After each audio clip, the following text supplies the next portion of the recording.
Most EV charger installs start with the manufacturer picking your breaker. That's backwards. 8 out of 10 American homes already have the capacity they need. Step 1. They pick their EV. We support 170-plus vehicles. The moment they pick their car, the whole calculation personalized to that battery, that onboard charger, that real-world range.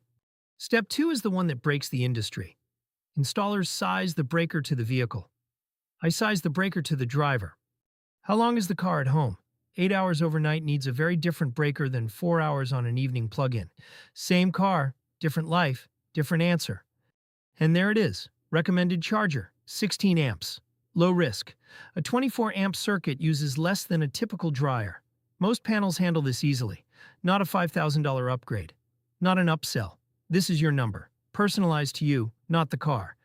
Watch what happens when we change the inputs. Road Warrior, 100 miles a day. Only 4 hours at home.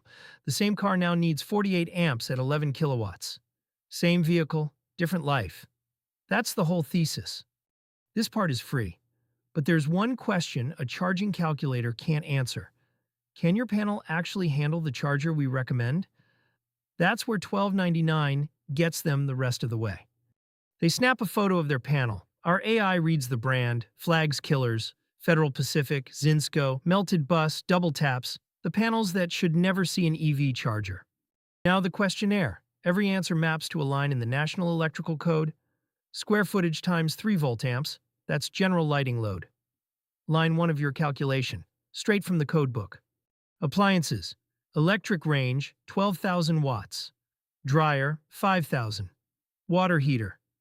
Each one is a line item, with the demand factor the code requires. Not guesses. Receipts. HVAC. The code says we use the larger of heating or cooling, never both. So that's what we do. Every single answer is tied to code, because that's what an electrician is supposed to do. Here's what $12.99 gets them. 6 sections, all receipts. Panel capacity assessment. EV ready. 127 amps of 200 used. 73 amps available. More than enough. Every line item right there, sourced back to the code. Every charger tier, 16, 24, 32, 40, 48, ranked against their panel's real capacity. Green means supported. Red means over, transparent, provable. Here's what nobody else does. Most electricians run one code calculation, the one that needs the upgrade. We run 5 methods, simultaneously. And they walk into the call with the receipts. The exact load calculation, the method their electrician should be using. Red flags to watch for. 10 vetted questions. Skip the upsell. Skip the vague estimate. 5 NEC methods. 860,000 homeowners reached. Provisional patent filed. ChargeRight. Find it at evchargeright.com, $12.99.